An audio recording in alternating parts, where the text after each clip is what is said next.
ये सब बदल गया 6 फरवरी 2023 को। हाईवे 316 के पास डकैचर के एक सुनसान जंगली इलाके में घूम रहे एक ऑफ रोड राइडर ने एक खौफनाक चीज देखी। जंगल की जमीन पर बिखरे हुए इंसानी अवशेष। बाद में सुजाना के ज्यादातर अवशेष मिल गए, लेकिन वक्त और मौसम ने लगभग सारे सबूत मिटा दिए थे। कोई कपड़े नहीं थे। मौत की साफ वजह पता नहीं चल पाई। बस एक बात तय थी, ये कोई हादसा नहीं था। फिर पुलिस को कुछ और मिला।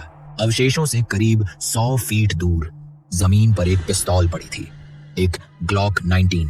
जब उसका सीरियल नंबर चेक किया गया, ये वही बंदूक थी जिसे माइल्स ब्रायंट ने सुजाना के गायब होने के अगले दिन चोरी होने की रिपोर्ट की थी। पुलिस ने ब्रायंट को पूछताछ के लिए बुलाया, बहुत संभल कर, ताकि उसे अंदाजा ना हो कि वे कितना जानते हैं। वह आराम से बोलता रहा, गैंग्स और अजनबियों पर इल्जाम लगाता रहा, लेकिन पर्दे के पीछे उसके फोन रिकॉर्ड्स देखे जा रहे थे। ब्रायंट के पास 2 फोन थे, एक निजी और एक सरकारी। दोनों एक ही बात कह रहे थे। सुजाना के गायब होने के कुछ घंटों बाद उसके फोन हाईवे 316 के पास लगे मोबाइल टावरों से सिग्नल दे रहे थे, वही जगह जहां महीनों बाद उसके अवशेष मिले। ब्रायंट ने कहा था कि उस रात वह बहस के बाद यूं ही गाड़ी चलाता रहा। डेटा ने उसकी बात झूठी साबित कर दी। जब उसके सामने ये सबूत रखे गए तो उसका भरोसा टूट गया। उसकी बंदूक वहां थी, उसका फोन वहां था, सुजाना वहीं मरी थी। इसके बाद गवाह सामने आए। उन्होंने बताया कि ब्रायंट पहले भी सुजाना और उसकी दोस्तों के पास आया था और उन्हें लिफ्ट ऑफर की थी। और जांच में एक डरावना पैटर्न सामने आया। सालों से जवान लड़कियों को निशाना बनाकर की गई चोरियां,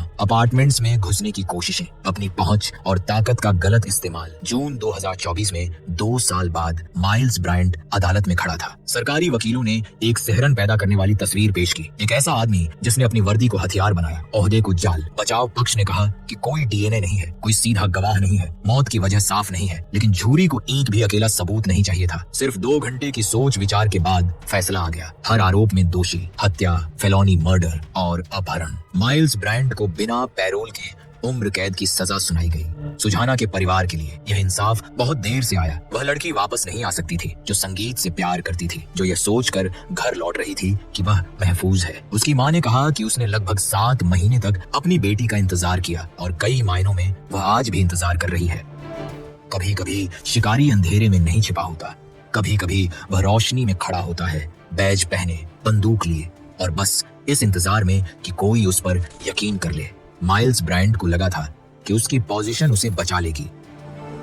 सुजाना की आखिरी तस्वीर उसे घर की तरफ चलते हुए दिखाती है, इस बात से बेखबर कि आगे क्या होने वाला है। आज वही तस्वीर एक चेतावनी है और एक याद दिलाने वाली बात कि जब बुराई भरोसेमंद चेहरे पहन लेती है, तब उसे रोकने के लिए सतर्कता, जवाबदेही और सच ही सबसे बड़ी ताकत होते हैं।